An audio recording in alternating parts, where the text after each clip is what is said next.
അമേരിക്കയുടെ തെരുവുകളിൽ അനുഗ്രഹ വർഷമായി മാറുന്ന ദിവ്യകാരുണ്യ തീർത്ഥാടനം ശ്രദ്ധേയമാകുന്നു. ദേശീയ ദിവ്യകാരുണ്യ തീർത്ഥാടനത്തിന്റെ ഭാഗമായി വിവിധ ഭാഗങ്ങളിൽ നടത്തപ്പെടുന്ന ദിവ്യകാരുണ്യ തീർത്ഥാടനത്തിൽ ഓരോ ദിവസവും ആയിരക്കണക്കിന് ആളുകളാണ് പങ്കുചേരുന്നത്. വാഷിംഗ്ടൺ DC-യിലെ ലിറ്റിൽ റോം എന്നറിയപ്പെടുന്ന പ്രദേശത്തെ തെരുവുകളിലൂടെ നടന്ന തീർത്ഥാടനത്തിൽ 1200-ലധികം പേർ പങ്കാളികളായി.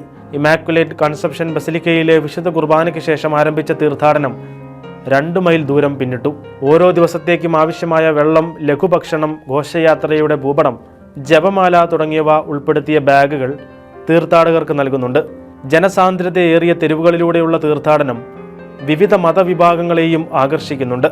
വീടുകളുടെയും ഷോപ്പിംഗ് മാളുകളുടെയും മുമ്പിൽ പ്രദക്ഷിണം കാണാൻ ആളുകൾ കൂടി നിൽക്കുന്നതും പതിവ് കാഴ്ചയാണ്. വിശുദ്ധ കുർബാനയിൽ യേശുക്രിസ്തുവിന്റെ യഥാർത്ഥ സാന്നിധ്യത്തെക്കുറിച്ച് കൂടുതൽ ധാരണയും ഭക്തിയും വളർത്താൻ അമേരിക്കൻ ബിഷപ്പുമാരുടെ നേതൃത്വത്തിൽ നടപ്പിലാക്കുന്ന വിശുദ്ധ കുർബാന പുനരുജ്ജീവനത്തിന്റെ ഭാഗമായാണ് ദേശീയ ദിവ്യകാരുണ്യ തീർത്ഥാടനങ്ങൾ നടത്തുന്നത്.